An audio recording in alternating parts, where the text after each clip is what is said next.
அவர்கிட்ட நிறைய மாற்றம். எங்களுக்குள்ள சமாதானம் இல்ல. சண்டை. எப்பவுமே சண்டை.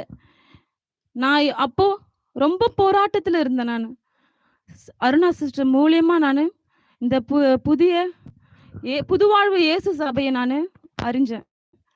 அதுல நான் 2 மாதம் தான் வந்தேன். 2 மாதத்துல நான் ஆண்டவர் நிறைய கத்து கொடுத்தாரு. ஆண்டவர் எனக்கு சமாதானத்தை கொடுத்திருக்கிறாரு. என் குழந்தைங்க ரட்சிக்கப்பட்டாங்க. என் கணவர் மனம் திரும்பி வந்திருக்கிறாரு.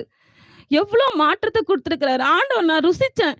ஆண்டவரை நான் தினமும் ஸ்தோத்தரிச்சேன். ஊக்கமா நம்பிக்கையா ஆண்டவரை நான் வழிபடுறேன். அதனால எனக்கு சமாதானத்தை கொடுத்திருக்கிறாரு. ரொம்ப மாற்றம் இருக்கு. என் பிள்ளைக்கு சிக்கன் பாக்ஸ் வந்துச்சு. கிட்டத்தட்ட அது 1 மந்த் இருக்கும். 1 வீக் தான். 1 வீக்ல ஆண்டவர் சுகப்படுத்தினாரு. இயேசுவின் அந்த எண்ணெய் மூலமா. எனக்கு நான் அப்பதான் புதுசா வந்தேன்.